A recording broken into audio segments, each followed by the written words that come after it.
There is just one thing that dictates your actions and ultimately the trajectory of your life. It decides how you behave regarding your health, money, relationship, happiness, basically everything. It's the reason why some people invest, exercise, and experience peace of mind, while the vast majority is just broke, stressed out, and out of shape. And that is your perception of time. And I wanted to make this video today after reading this book, The Time Paradox, as I just realized that most of the bad habits in my life were only due to an imbalance in my perception of time.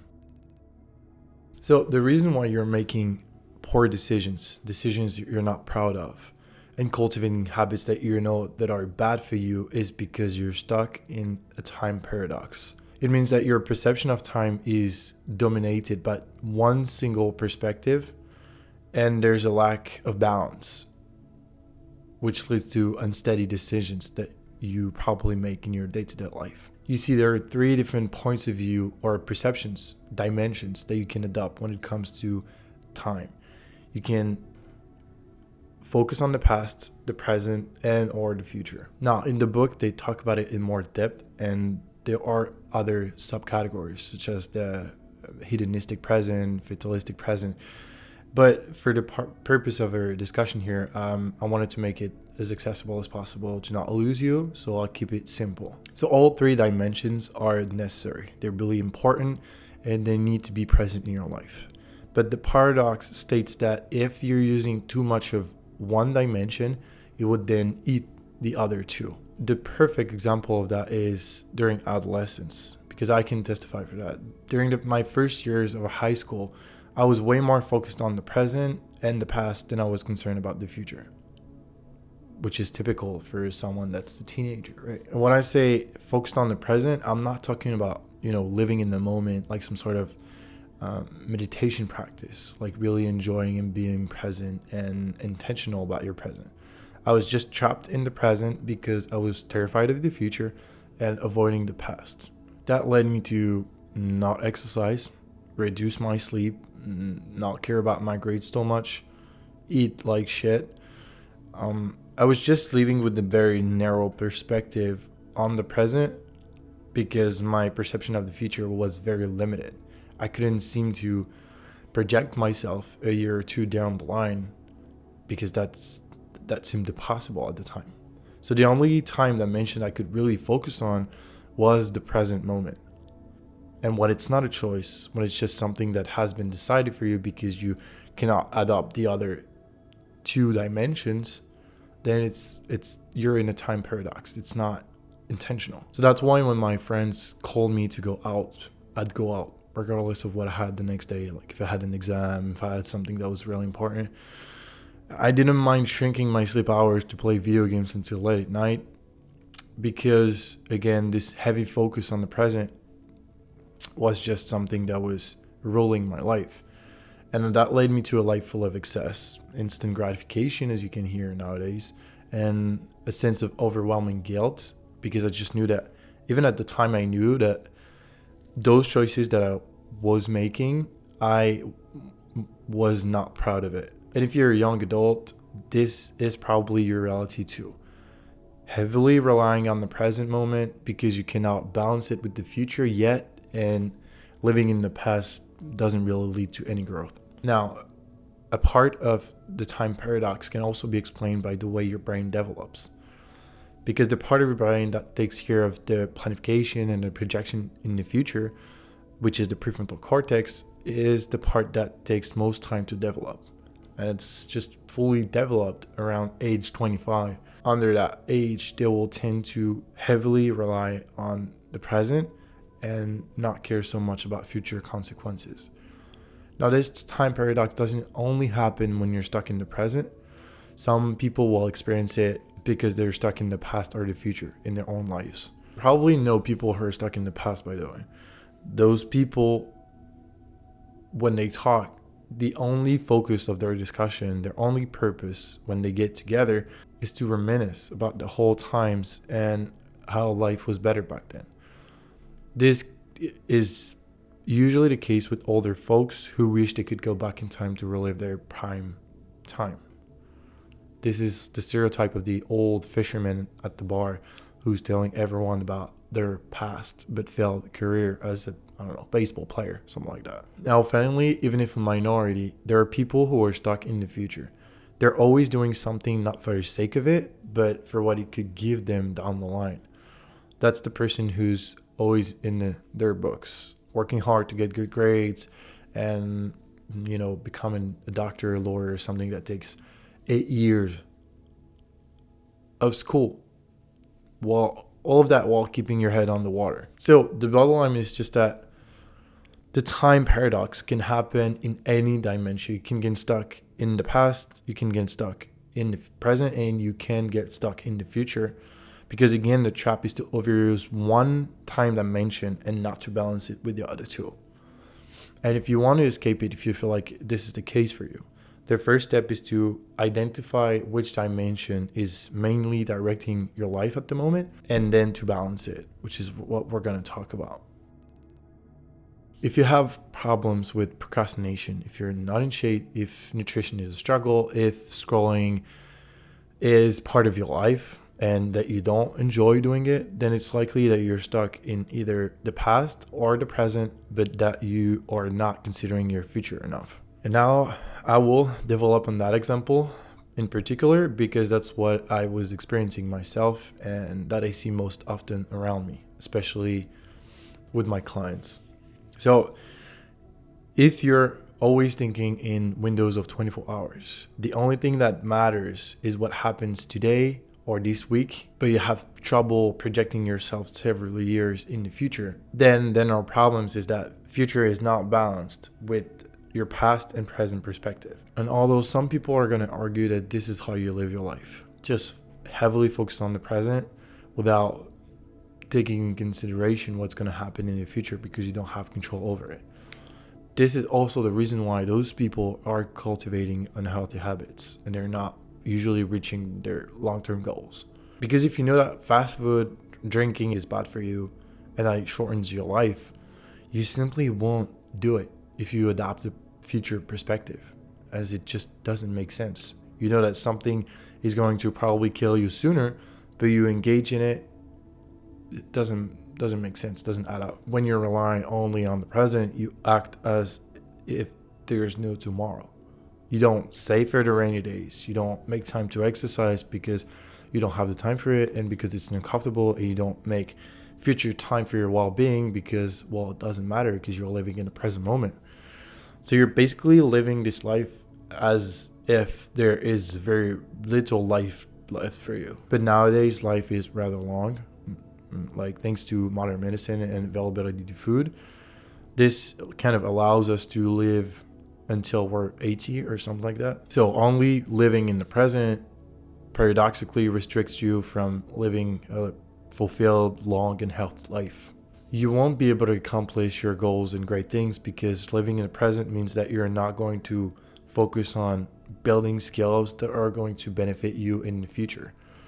That's just an ability that you don't have if you're living in the present. You cannot delay the gratification, delay the pleasure for you to be able to work on your goals and accomplish them in the future because everything has to be now. You have to feel like you're making progress right now. You have to get the gratification right now because you need it.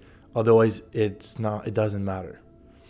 And this is why eating delicious but high calorie foods, TikTok, and alcohol can be very dangerous for someone that's timeline isn't balanced using the future. And the worst part is that when you're a young adult, everybody keeps telling you that life is ahead of you, that you take your time, enjoy your 20s, do whatever you want with it, because it's just the beginning of your life. But paradoxically, I'd argue that this cultural emphasis on pleasure in the present is a significant part of the problem. Because it's like your own future is not tied to your current actions. And at least that's what it felt like for me when people were telling me this. Because then you adopt like a mentality of why bother planning for the future? I have my whole life ahead of me. So I need to live in the present moment because future doesn't matter. And I just need to enjoy the time being because after that there's like some sort of magical and natural shift that's going to happen.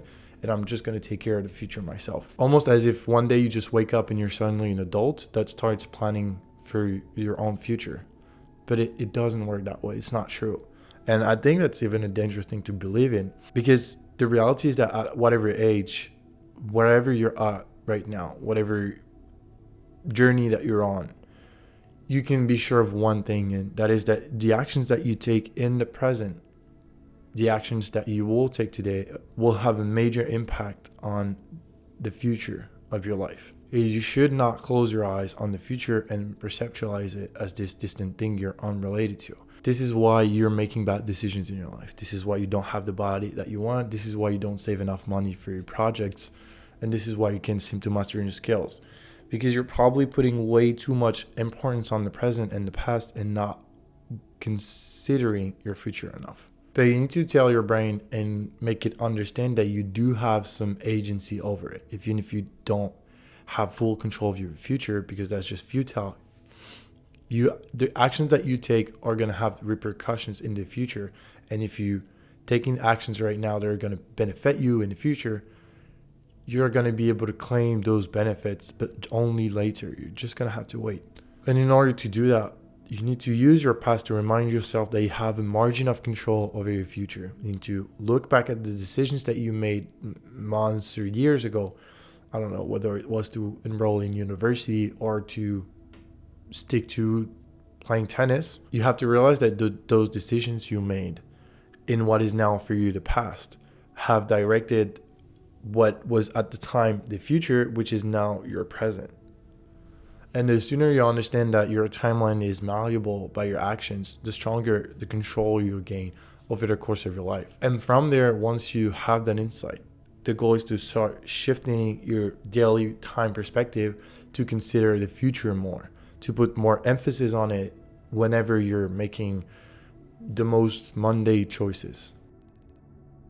Now, I'm not gonna lie, this shift that you're looking for is almost entirely a psychological and mental shift. Okay, there are practical tools and strategies that you can use, and we're going to talk about them in just a minute. But again, 90% of the work is mental and is going to require time. And it always starts with awareness. You need to start by observing your actions, trying to understand your behaviors and the source of the motivation in order to wrap your mind around the time perception that you're using. You need to study yourself, because depending on your personality, the experiences that you've been through, and what life put your way, your perception of time will be unique, and it's unlikely that you experience time the same way other people around you are. And I'll link down in the description the time perspective inventory present in the book. It's going to be able to help you out. Because you're going to clearly assess your time perspective. Now, I wasn't very patient before. In fact, I wasn't patient at all. I was stressed out and anxious most of the time. And had you put me in a room and told me to wait a few hours without anything except my thoughts, this would have felt like an eternity, because I was so focused on the present that every ticking second felt longer than it was. Meanwhile, these days, because I worked on it, I can project myself in the future better. I know that waiting will lead to me being free. So waiting is less difficult in the moment, because I'll know that it will lead to a future expected outcome. And the patient version of me is not someone that has superpower, just someone that knows that the future isn't so far away, and that the actions that I'm taking right now are going to have an impact on the future.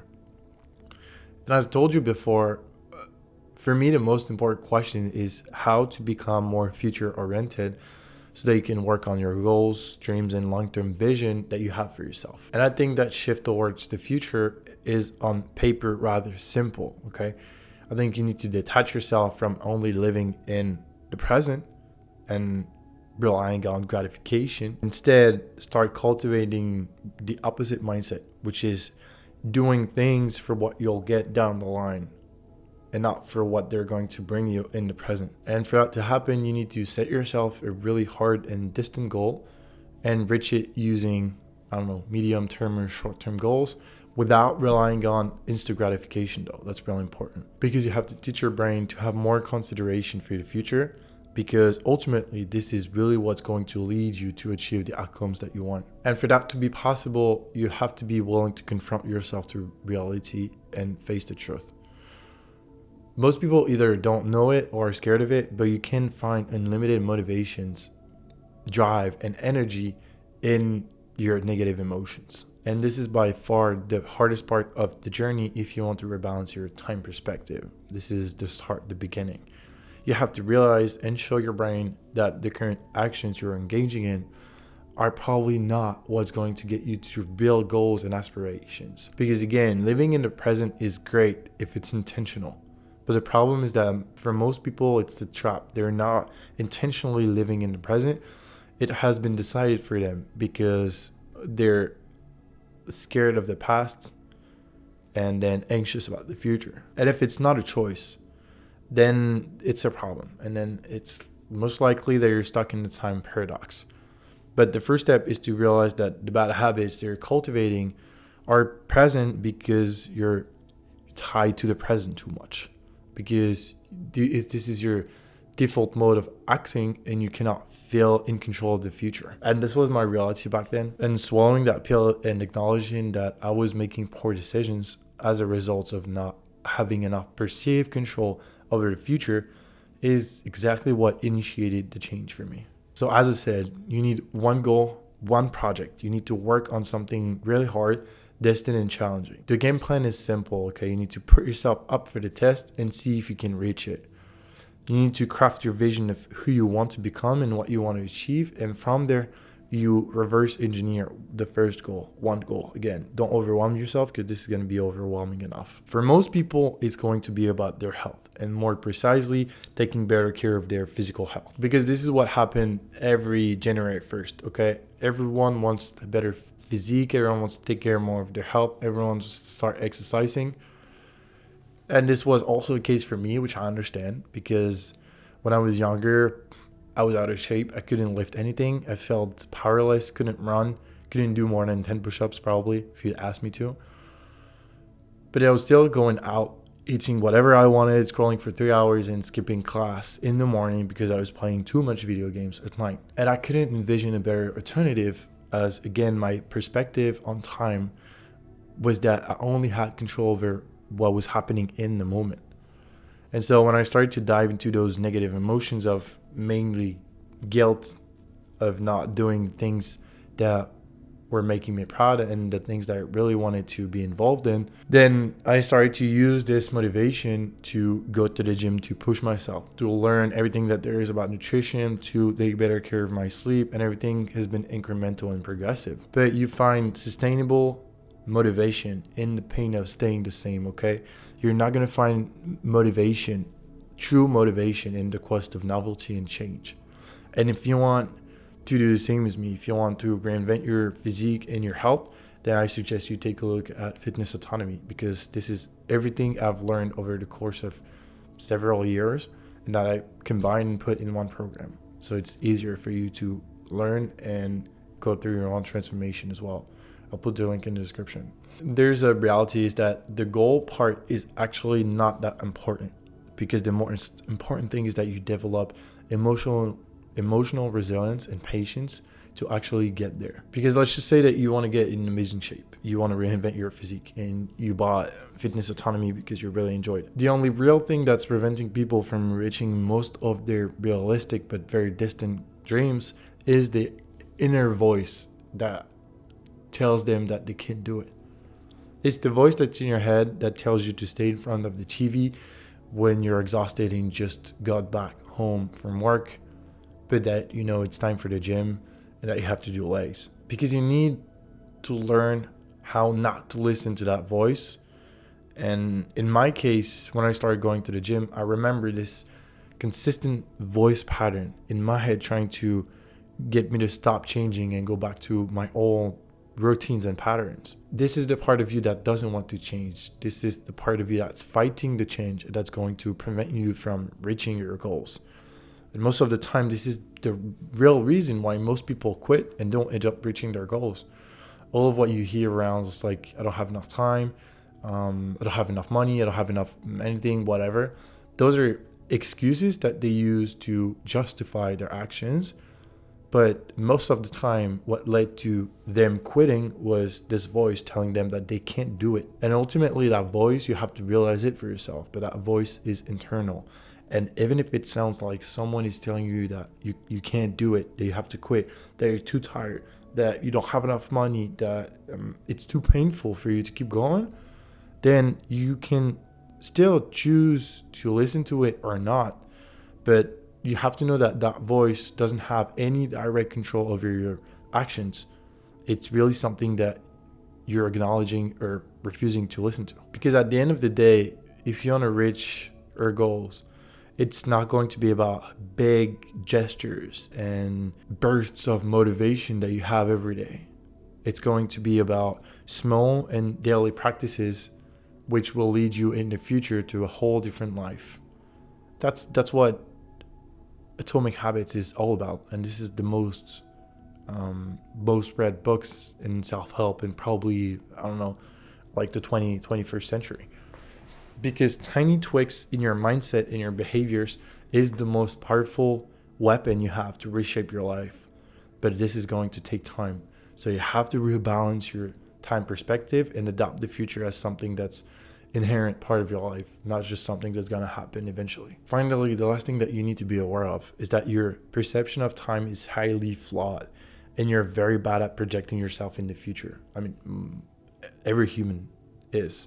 You can only project your current self in the future without being able to compute all the different changes that are going to happen when it comes to your character and your mentality in between you now and your future you. Because your future you is not going to be your current you that you just project onto the future. It doesn't work like that. That's why if your inner voice at the moment is really negative and it's saying that you cannot do it, all those things, and that you haven't acquired much resilience, and why it feels like it's so demanding, this is because you're using what you know right now, who you are right now, and the skills and limitations that you have in the present to envision the future. Except it doesn't work like that. Things are going to change. Things are going to evolve. You're going to learn new stuff. You're going to get better at your craft. Therefore, you shouldn't project yourself, your current self, in the future. You need to envision the future, acknowledge it. You need to know that it's going to happen. You need to have faith in it, but don't get too attached to it, as the only thing that matters is that you just engage in the present actions that will get you closer to your future vision. And in the end, the time that it takes to get you there doesn't really matter, because it's really not about the destination and really more about the journey, even if that sounds cliche and silly. So whatever you're working on at the moment, it is going to take time. Probably way more time than you think it needs. So you got to learn how to enjoy the journey. That's the only real way to get there. And as always, I hope this helps. Trust the process.